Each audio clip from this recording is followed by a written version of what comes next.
Olá, queridos, a paz do Senhor. Eu sou o pastor Anderson Silva e, como você sabe, estamos na Academia de Pregadores, na nossa escola bíblica dominical, que tem o objetivo de ministrar a aula, mas também fornecer subsídio para você, que é o nosso professor de escola dominical. Como nós sabemos, o sistema mundano está cada vez mais dominado pelo maligno.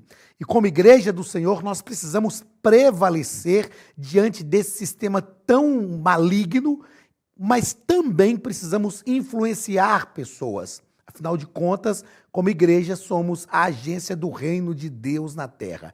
E nesse trimestre, nós vamos aprender sobre algumas ferramentas que a igreja tem para fortalecer-se na batalha para ganhar vidas para o reino de Deus. Seja muito bem-vindo à nossa escola bíblica dominical aqui na Academia de Pregadores. É com muita alegria que nós recebemos você aqui para iniciarmos esse terceiro trimestre de 2023.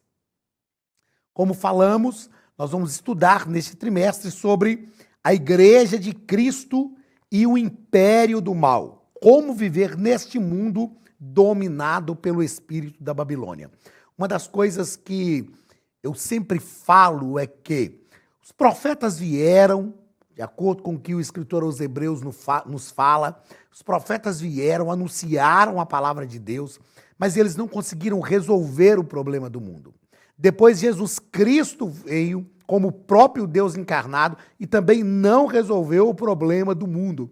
E às vezes, quando eu digo isso em sala de aula, alguns alunos me perguntam, professor, então, para que Jesus veio? Jesus veio para nos salvar, para redimir a nossa vida, para trazer redenção a todos aqueles que receberem a Cristo como seu Salvador. E sobretudo, eu gosto de pensar de uma forma assim muito comum, é que Jesus veio ao nosso mundo para promover a nossa salvação. Viver com Cristo neste mundo é como ouvir Cristo dizendo, olha, eu quero que você viva comigo no seu mundo que é tão corrompido, tão degradado, para que você sinta o prazer nisto. Aí eu sempre faço a seguinte proposta. Se viver com Jesus num mundo tão corrompido é tão bom, imagine quando ele nos tirar do nosso mundo e nos levar para o mundo dele. Será glorioso, mas nós ainda estamos neste mundo. E estando neste mundo, vivendo diante desse sistema, não envolvidos, mas vivendo diante de um sistema tão corrupto, nós precisamos realmente nos capacitar com armas espirituais, a fim de prevalecermos. E nesse terceiro trimestre é sobre isso que nós vamos tratar. Como viver neste mundo dominado pelo espírito da Babilônia. A revista desse terceiro trimestre, Currículo dos Adultos, é comentada pelo pastor Douglas Batista. Pastor Douglas é doutor em teologia, é presidente da Igreja Assembleia de Deus Missão, no Distrito Federal, e presidente do Conselho de Educação e Cultura da Casa Publicadora das Assembleias de Deus. Já é um comentarista que tem um trato com a gente aqui durante alguns trimestres e tem uma linguagem muito prática, uma linguagem pastoral, uma linguagem teórica também muito interessante e com toda certeza esse trimestre vai ser um trimestre gratificante para a nossa vida. Como eu sempre costumo dizer, nós vamos fazer aqui uma trilha, é a nossa jornada EBD nesse terceiro trimestre de 2023. Eu tenho certeza que vai ser bênção de Deus para a sua vida. Vamos então à nossa primeira lição. Na aula de hoje nós vamos estudar a lição de número 1, do dia 2 de julho de 2023. O título da nossa lição, como você está vendo aí na tela, é A Igreja Diante do Espírito da Babilônia. Nós vamos estudar, aprender sobre esta igreja que precisa viver diante do espírito da Babilônia.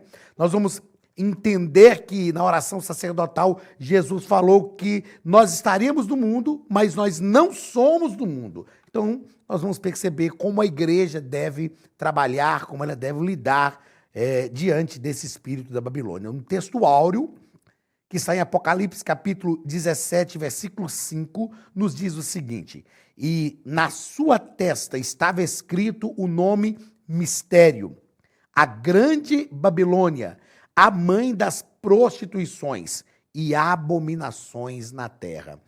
Às vezes, nós pensamos o seguinte, por que nós tratamos desse sistema mundano como o espírito da Babilônia? Para a gente entender isso, eu preciso de uma fala rápida aqui com você, porque eu já tive muita dúvida de por que espírito da Babilônia, por que não outra nação? Quando nós paramos para pensar na própria história do mundo e nos reportamos ao livro do profeta Daniel, a Bíblia diz que Nabucodonosor teve um sonho de uma estátua que tinha cabeça de ouro, peito e braços de prata, ventre de bronze, pernas de ferro e os pés de barro e ferro. Daniel interpretou esse sonho de Nabucodonosor e diz: cabeça de ouro és tu, mas depois de ti virá um reino menor do que tu e que vai te conquistar. E depois deste, um ainda menor do que ele que vai conquistá-lo. E depois um ainda menor e que também o conquistará. Na verdade, esse sonho de Nabucodonosor falava dos últimos 4 grandes impérios mundiais. Quais foram esses impérios? Babilônia. Depois da Babilônia, a Média e a Pérsia. Depois da Média e a Pérsia veio a Grécia e depois Roma, que foi o último grande império mundial. Esses 4 grandes impérios mundiais deixaram grandes legados para a humanidade.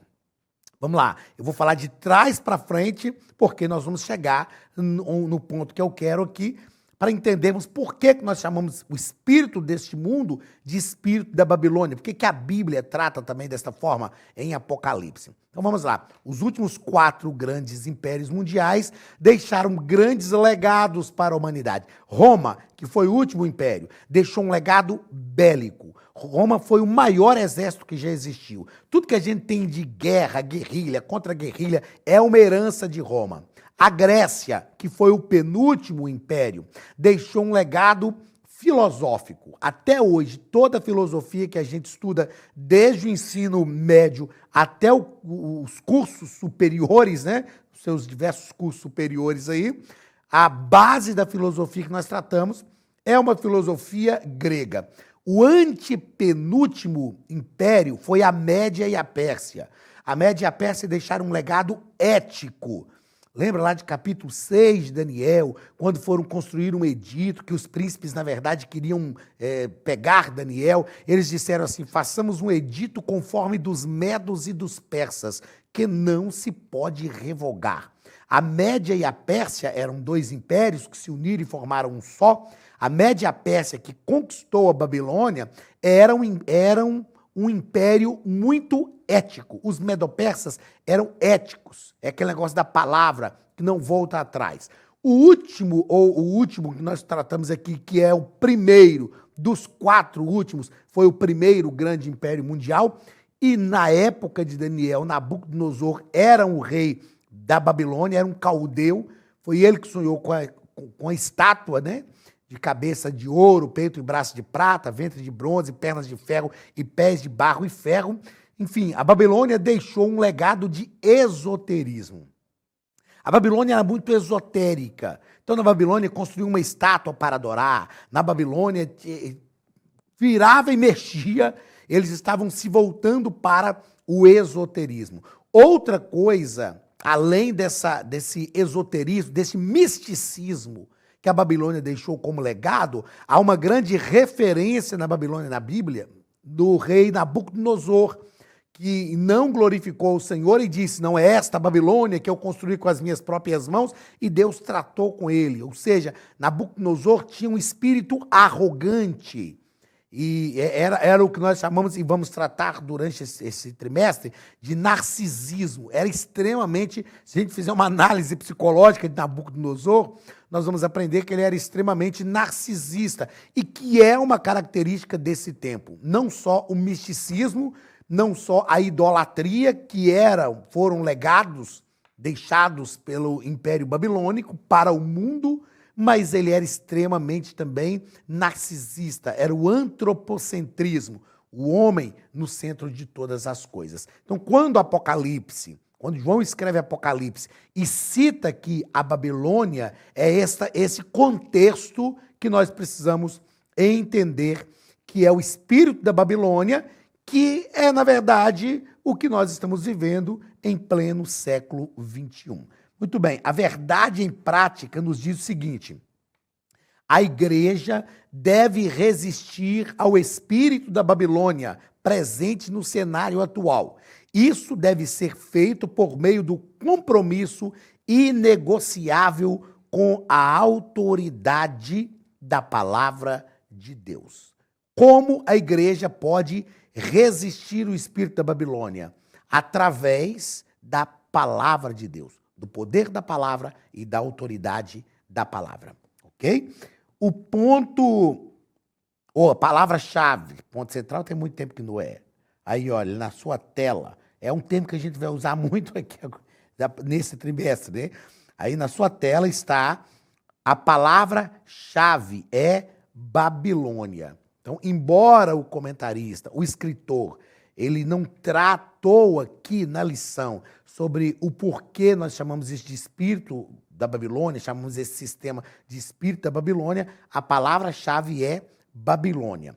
É claro, né, que eu quero deixar bem claro aqui também, bem nítido, é claro, deixar claro é redundância, mas é claro que eu quero deixar bem nítido aqui, que quando nós fazemos essa abordagem, o escritor, ele não tratou disso, não é depreciando a tratativa que o escritor fez, de forma alguma. O escritor, ele tem um ambiente aqui, onde ele vai tratar daquilo que ele entende que é o direcionamento para a lição.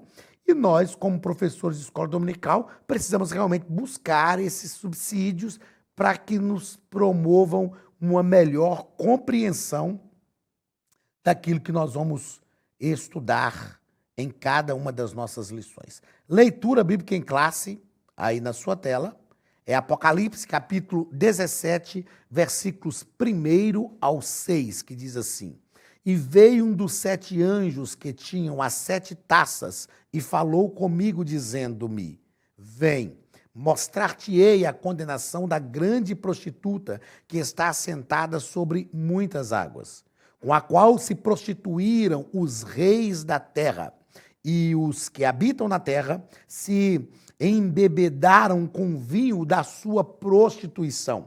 E levou-me em espírito a um deserto, e vi uma mulher assentada sobre uma besta de cor escarlate, que estava cheia de nomes de blasfêmia, e tinha 7 cabeças e 10 chifres. E a mulher estava vestida de púrpura e escarlata, adornada com ouro puro e pedras preciosas e pérolas, e tinha na mão um cálice de ouro cheio das abominações e da imundícia da sua prostituição. E na sua testa estava escrito o nome, mistério, a grande Babilônia, a mãe das prostituições e abominações da terra. E vi a mulher que estava embriagada do sangue dos santos e do sangue das testemunhas de Jesus. E vendo-a eu, maravilhei-me com grande admiração. É claro que a gente entende que João, ao escrever Apocalipse, escreveu Apocalipse de forma metafórica. E ele, como disse agora há pouco e repito, ele vai usar esta imagem da Babilônia apontando apontando de forma metafórica para esse espírito maligno que envolve o mundo e que, na verdade, é extremamente problemático para os nossos dias. Vamos então ao corpo da nossa lição, e eu fiz uma anotação aqui, como vocês sabem que eu sempre falo disso, eu fiz uma anotação aqui e eu quero ler Daniel capítulo 4 e o versículo 30, que vai corroborar aquilo que nós falamos agora há pouco aqui sobre o porquê de o espírito da Babilônia. Daniel capítulo, aqui gente, ó.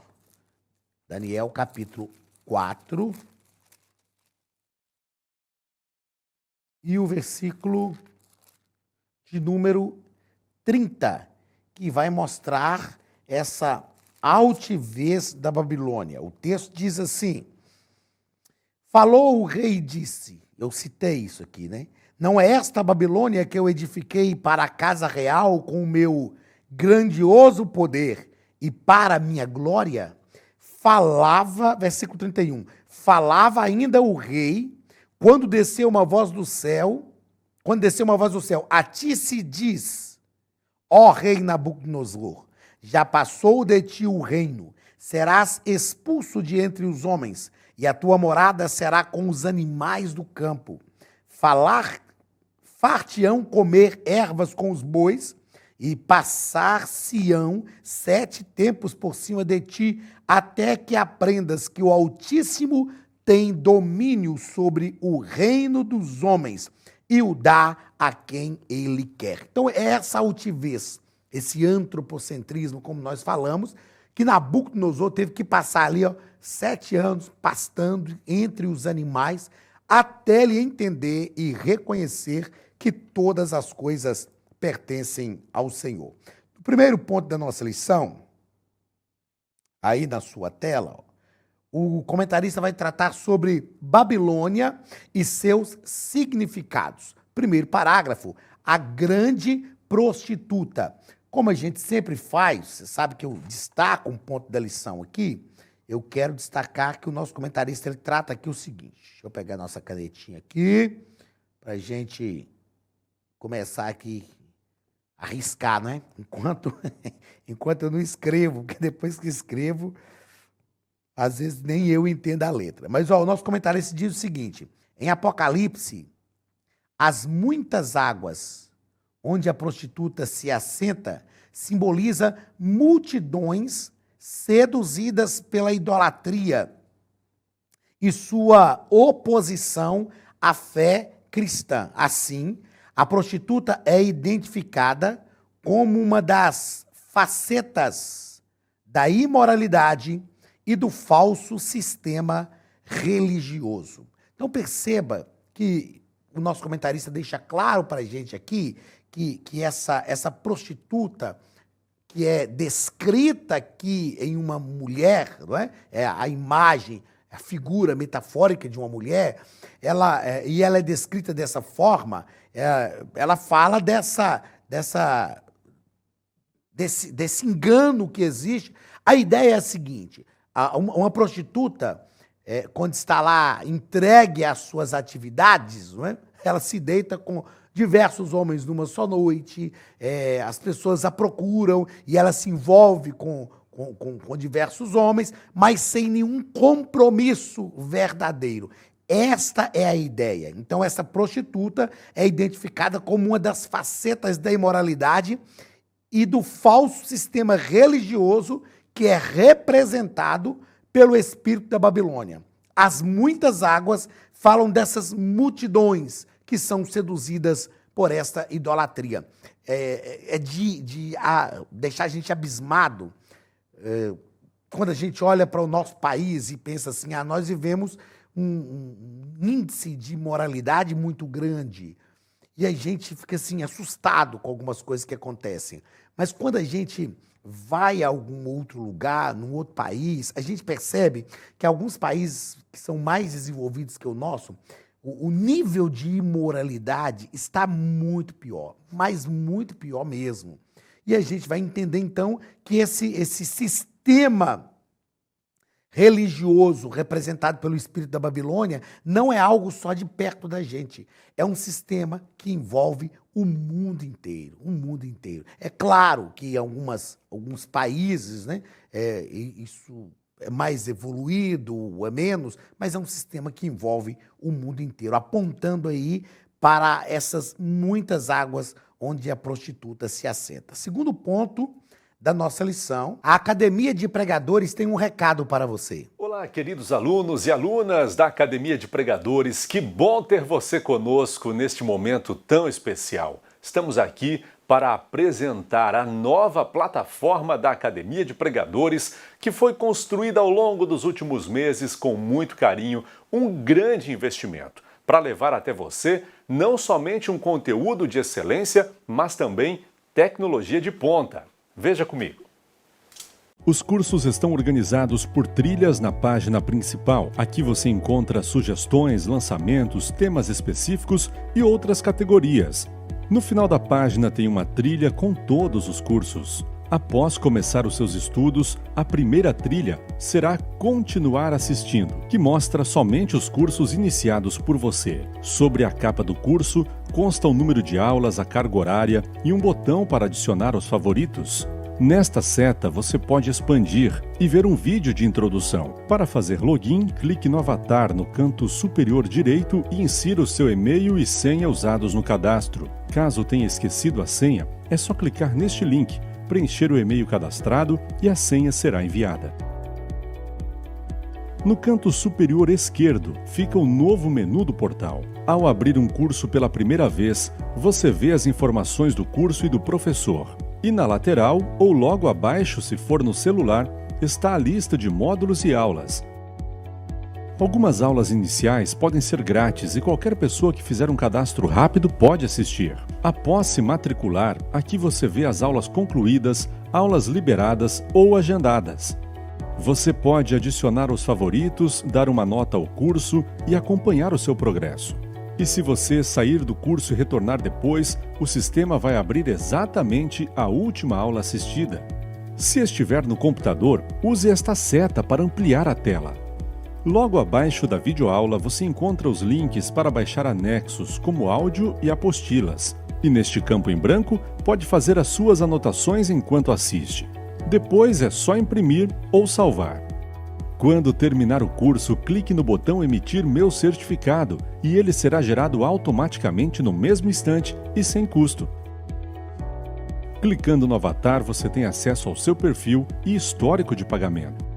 Em Meus Cartões, pode adicionar um novo cartão de crédito para fazer o pagamento do seu plano. Se você já era nosso aluno e seu cartão não aparece aqui, adicione um cartão na nova plataforma. Então aproveite as novidades e clique em Assine Agora.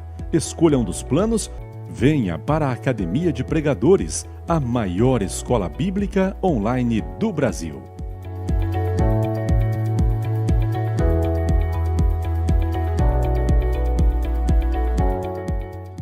A nossa lição vai tratar aí na sua tela sobre a mulher e a besta escarlata. A mulher e a besta escarlata. E o nosso comentarista deixa claro para a gente aqui, ó, que esta mulher, vamos mudar a página, ela se veste de púrpura e de escarlata, significando reinado e luxo. Púrpura e escarlata, significando reinado e luxo, apontando para um sistema mundano que está realmente afastado de Deus e envolvido totalmente com o pecado. Ó, ela também se adorna com ouro, pedras preciosas e pérola, o que significa o materialismo e o poder econômico. E nós percebemos que esse materialismo, esse poder econômico é algo envolvente. Eu falo que é um sistema que a gente não consegue mudar, meus irmãos. A gente não consegue mudar. E quando eu falo assim, algumas pessoas às vezes se assustam. Se eu não consigo mudar, o que eu tenho que fazer? Nós temos que transformar o ambiente em que nós vivemos. Quando eu penso que eu não consigo mudar o sistema, eu tenho que transformar o ambiente onde nós vivemos. Novamente aí na sua tela, o nosso comentarista fala sobre a fera na qual a mulher está montada, que é uma besta que saiu do mar. Trata-se do anticristo, que pelo poder de Satanás faz oposição a Jesus. Hein? Então, perceba que nós estamos tratando nessa primeira aula aqui sobre alguns fatos escatológicos. E a gente precisa entender isso porque, embora o anticristo ainda não está dominando, mas o espírito do anticristo já está presente. Outra coisa que o nosso comentarista coloca aí, olha, na sua tela, é que as suas 7 cabeças e 10 chifres simbolizam os poderes do mundo e a sua força política. Os poderes do mundo e a sua força política.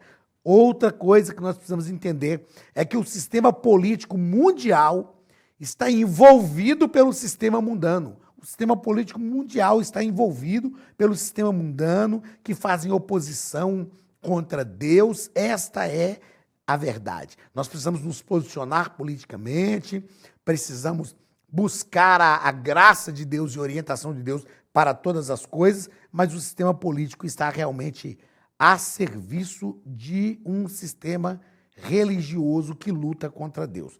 Outra coisa que eu quero destacar que o comentarista coloca: a união entre o cavaleiro e a mulher e a montaria, o cavaleiro que é a mulher e a montaria que é a besta, simboliza a nefasta força dos sistemas religiosos, políticos, sistema religioso, econômico, político, que é o espírito da Babilônia, que envolve isso aqui. Então perceba que todo o sistema religioso, político e econômico está dominado pelo espírito da Babilônia. É claro que nós entendemos que esse tripé aqui, esse tripé desse sistema, né, que é o religioso, econômico e político, envolve todas as sociedades. É que ditam as normas de todas as coisas na nossa sociedade. É o sistema religioso, o sistema econômico e o sistema político. Então nós sabemos que o sistema político já está dominado pelas trevas. Nós sabemos que o sistema econômico também já está dominado pelas forças do mal. O sistema religioso, ele influencia tudo que nós pensamos de crença, de ética, de moralidade, está envolvido nesse tema religioso, porque só a verdadeira religião é que luta por uma sociedade melhor. Por exemplo, os profetas no Antigo Testamento, todos eles davam um brado contra o pecado. Todos eles falavam de uma degradação política, de uma degradação econômica, de uma degradação social. Então nós precisamos ter cuidado para não nos deixarmos ser envolvidos também pelo sistema religioso. É claro que muitas vezes nós não conseguimos lutar contra um sistema econômico e contra um sistema político, mas em termos religiosos nós precisamos, e vamos aprender esse trimestre, que precisamos defender a nossa fé, celebrar a nossa fé em Jesus, precisamos realmente mostrar ao mundo que Jesus Cristo veio para resgatar a humanidade e nós representamos este reino. Terceiro parágrafo deste primeiro ponto, mistério, a grande Babilônia. O termo, essa primeira aula, gente, é uma aula introdutória do trimestre, é uma aula onde nós tratamos de alguns termos técnicos, mas vamos lá. O termo, vou mudar a página aqui. O termo mistério indica que o nome Babilônia não é meramente geográfico, mas simbólico. Como nós já tratamos aqui desde o início, não fala de uma localização geográfica. A Babilônia ficava no Crescente Fértil, né? Foi ali um lugar onde Deus chamou Abraão. Ur dos Caldeus era a mesma região da antiga Ur dos Caldeus, e o interessante é pensar que não envolve uma localização geográfica, envolve um espírito, e isso nós já tratamos aqui. O nosso comentarista nos propõe, olha aí, que simboliza o espírito de perseguição e a desconstrução da fé bíblica. Não se trata apenas de uma cultura sem Deus, mas de uma cultura contra Deus. Assim, o espírito da Babilônia é um sistema global deliberadamente anticristão. Não se trata apenas de uma cultura sem Deus, mas de uma cultura contra Deus. Por que é importante nós pensarmos nisso aqui?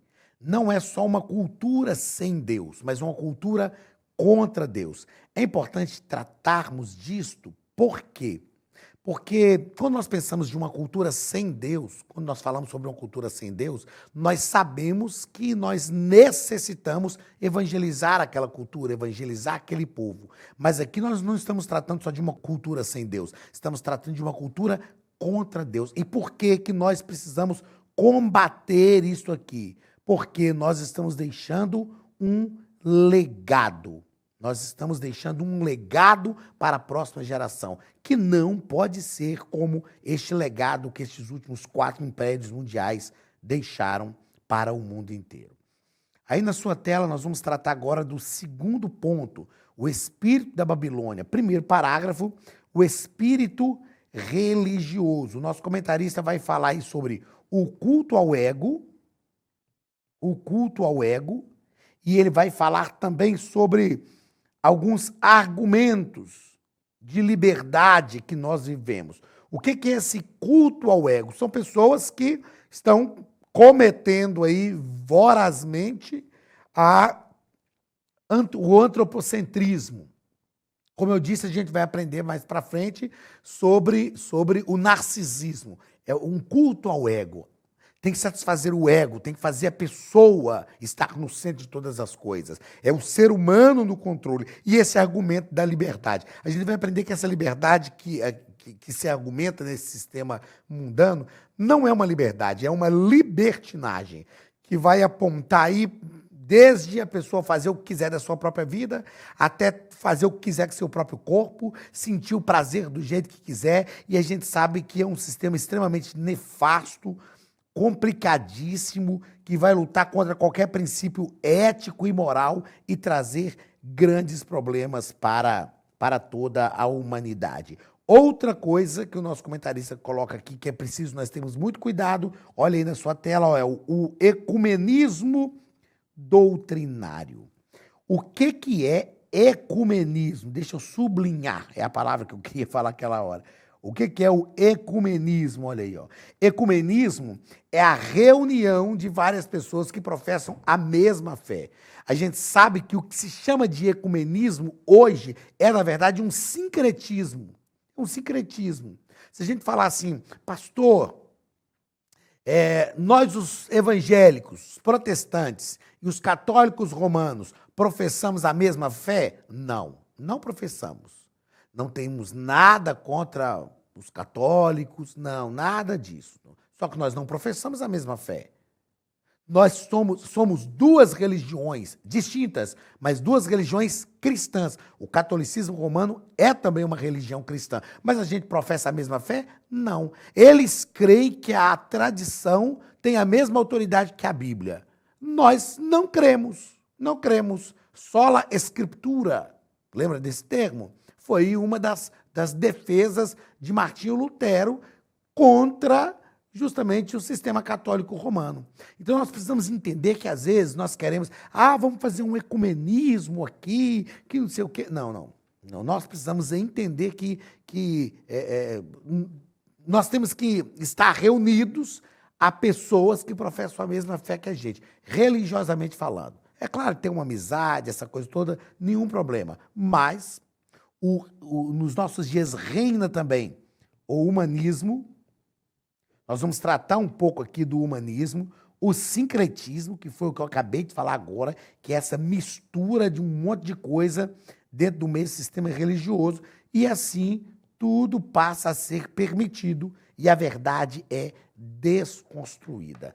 Há uma desconstrução tremenda da verdade nesse sistema mundano que nós vivemos, não é? É o que nós chamamos de relativismo. O relativismo defende que não existe verdade absoluta. E nós sabemos que para o cristianismo, para a ética, para a moralidade, existe sim uma verdade absoluta. Segundo parágrafo aí, ó, do segundo ponto, no sistema político e cultural. Nós estamos falando sobre o espírito da Babilônia, vamos pensar sobre o espírito da Babilônia agora no sistema político e cultural. O espírito da Babilônia exerce forte influência na política e na cultura. Como falamos, a política e a cultura já está dominada por esse espírito da Babilônia. ela está dominada pelo espírito da Babilônia. Nós vimos isso, né, no ano passado, agora, na nossa nação brasileira, como que o sistema político arquitetou todas as coisas infelizmente, né, algumas pessoas dizem hoje a gente tem que ter até cuidado com o que fala, para a gente não sofrer algumas perseguições. Mas uma coisa é certa, meus queridos, às vezes nós, cidadão comum, criamos uma expectativa muito grande de que a coisa vai mudar, de que vai ser diferente. Então, a gente tem que viver de esperança. Nós vamos tratar disso, mas ao final desse trimestre. A esperança na palavra de Deus, a esperança gerada pela palavra, é que deve nos mover. Mas uma coisa é certa, tudo que se pode fazer para manipular qualquer coisa dentro de um sistema político hoje na nossa nação é feito. As pessoas fazem, e ok, alguns gritam, protestam, e depois, como diz no nosso país, né, é um jargão antigo, infelizmente, na nossa nação, no final, tudo termina em pizza. No final, as coisas terminam em pizza, ou seja, o sistema político está dominado pelo espírito da Babilônia. Dessa forma, olha aí na sua tela, logo o patrulhamento ideológico estigmatiza como fundamentalista quem ousa discordar dessas pautas. O que nós estamos tratando aqui? Nesse ponto, estamos tratando do sistema político e cultural. E existe uma agenda, eu ia falar uma pauta, mas é uma agenda cultural. Existe uma agenda cultural que, na verdade, de cultura não tem nada. É uma agenda demoníaca, que vem vestido uma roupagem de cultura, mas que, no fundo, quer denegrir os princípios éticos e morais, que são princípios que dão sustentabilidade a uma sociedade. Nós não estamos falando aqui que é só coisa de crente, não. Nós estamos falando de princípios que dão sustentabilidade a uma sociedade. Quando nós nos posicionamos contra esta agenda cultural, que é forjada de cultura, né, que é disfarçada de cultura, para tentar denegrir princípios éticos e morais na nossa sociedade, nós somos chamados de fundamentalistas. Aí isso é um fundamentalismo. Um dia desse eu ouvi um sujeito falando que a Bíblia é extremamente fundamentalista e que tem que rasgar a Bíblia. Repito aquilo que eu gosto sempre de dizer, a Bíblia não é coisa de crente, a Bíblia é coisa de gente. Os princípios bíblicos são para forjar uma sociedade melhor e não somente para doutrinar uma igreja. Infelizmente, a gente ouviu aí o senhor, que é o nosso presidente da nação hoje, falando, antes de ser eleito, no momento da sua campanha política, falando que ia chamar os pastores para uma conversa, porque os pastores têm que cuidar da sua igreja e não da política. Enfim, nós precisamos entender que a palavra de Deus que nós anunciamos, ela, né, a palavra, gera princípios para uma vida cotidiana. Não é só princípios para quem quer seguir a religião cristã protestante. Então, nós precisamos entender o que é realmente ser fundamentalista e o que é ser um defensor de uma sociedade mais justa. Aí na sua tela, terceiro parágrafo desse segundo ponto. A influência do espírito da Babilônia agora no sistema econômico. E o nosso comentarista deixa claro para a gente aqui que o livro de Apocalipse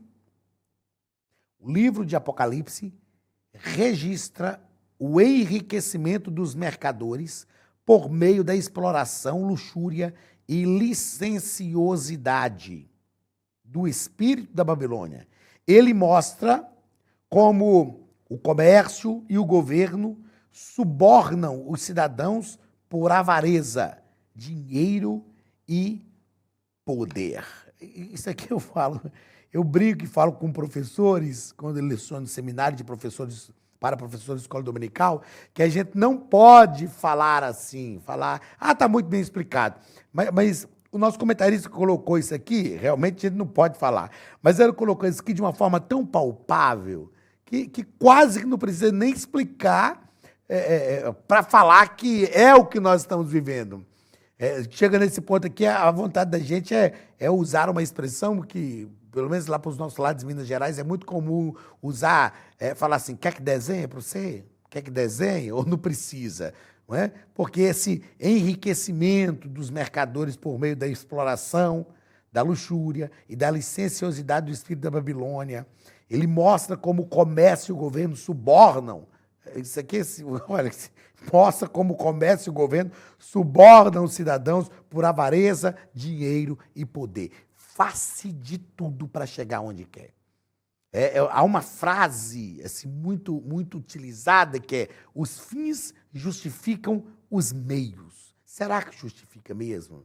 Eu disse no trimestre passado, e me lembrei que agora eu vou repetir uma frase do pastor Suimar Caetano, quando ele diz: faz certo que dá certo. Nós não podemos só buscar resultados corretos, nós temos que passar pelo caminho correto, fazer de forma correta. Vamos então ao último ponto da nossa lição. Aí na sua tela está a posição da igreja diante do espírito da Babilônia. Como a igreja tem que se posicionar? Primeiro ponto, não negociar a ortodoxia bíblica. Aí no finalzinho do parágrafo, o nosso comentarista, pastor Douglas, vai propor que, por meio do estudo bíblico sistemático e doutrinário, por meio do estudo bíblico sistemático e doutrinário, torna-se possível capacitar o crente para enfrentar o espírito da Babilônia. Perceba que, como nós falamos, a gente não consegue mudar um sistema, mas a gente consegue enfrentar o espírito da Babilônia e não deixar ele nos influenciar. Enfrentar o espírito da Babilônia e suas ideologias contrárias aos valores absolutos da fé cristã, como mansidão, temor e boa consciência. Queridos, nós realmente precisamos ensinar a palavra de Deus. Eu já prego e falo sobre isso há alguns anos e a gente ainda precisa falar disso, né? Nós precisamos voltar à palavra, mostrar à nossa igreja, aos fiéis, aos crentes que Deus confiou sob a nossa responsabilidade, mostrar a eles que é preciso ter um coração ensinável. É preciso ter um coração ensinável. Diz Paulo, que aconselhando Timóteo, Paulo fala de mulheres que aprendem sempre e não chegam ao conhecimento da verdade. Por que tem gente que a gente ensina e essa pessoa não aprende? A vida da pessoa não muda. Porque são pessoas que não têm o coração ensinável. Nós precisamos ter um coração ensinável, porque aí realmente o Espírito Santo forja o nosso coração. Olha aí na sua tela o segundo parágrafo do terceiro ponto. Formar o caráter de Cristo. Então, se nós precisamos não negociar a ortodoxia bíblica, nós precisamos também formar o caráter de Cristo. O nosso comentarista vai propor a nós aí, ó, quando ele fala sobre formar o caráter de Cristo, que a igreja prima pelo estudo e aplicação da palavra de Deus, a igreja que prima pelo estudo e aplicação da palavra de Deus, produz crentes espiritualmente maduros, capazes de resistir o espírito da Babilônia presente no cenário global. A palavra de Deus tem que ser a primazia da igreja. Nós precisamos realmente ensinar a palavra de Deus e produzir crentes espiritualmente saudáveis. Terceiro parágrafo e último ponto da nossa lição. Aguardar a volta de Cristo. Guardar a volta de Cristo. Nós precisamos entender, meus queridos, que é possível desejar muitas coisas nesta terra. Eu tenho uma frase que eu já uso há alguns anos que eu digo o seguinte: deseje muitas coisas, mas deseje primeiro o céu. Nós não podemos esquecer do arrebatamento da igreja. Não podemos parar de falar, de pregar sobre o arrebatamento da igreja. Nós precisamos manter a esperança da volta de Jesus. Então perceba aí na sua tela o que o nosso comentarista nos trata ao dizer que, acerca dos sinais que precedem a volta de Cristo, destacamos a apostasia, a inversão de valores, perseguições, guerras, fomes, pestes e terremotos. Jesus falou sobre alguns sinais que aconteceriam antes do arrebatamento da igreja, antes do dia do Senhor, antes da volta do Filho do Homem. Quando nós paramos para olhar para esses sinais, todos eles já aconteceram. Eu sempre gosto de falar o seguinte: o que falta para Jesus arrebatar a igreja? É só Jesus se manifestar nas nuvens. Só isso. Todos os sinais já se cumpriram. Tem gente que fica olhando para algumas questões, principalmente para Israel, falando: Israel, relógio escatológico. Ah, falta isso, falta aquilo. Não, não falta mais nada. Tudo o que precisava acontecer para que Jesus viesse arrebatar a igreja já aconteceu. Nós vivemos a última hora. Vivemos a última hora da igreja na face da terra. E como é que nós preparamos uma igreja para fazer resistência ao espírito da Babilônia? Um dos posicionamentos da igreja é aguardar a volta de Cristo. Sempre não perder essa esperança e nem perder essa tão grandiosa expectativa da nossa memória e da nossa mente. Meus queridos, eu sei que não é fácil como igreja, isso é desafiador para nós, resistirmos esse espírito da Babilônia e conseguirmos prevalecer. Mas nós vamos aprender durante esse trimestre, e sabemos isso na vida prática, nós temos o Espírito Santo que está conosco para nos ajudar a vencer todas as dificuldades. Então, que a graça de Deus esteja sobre a nossa vida, que o Espírito Santo nos ajude e que nós prevaleçamos sobre esse espírito da Babilônia. Deus te abençoe, um grande abraço e até a semana que vem, em nome de Jesus.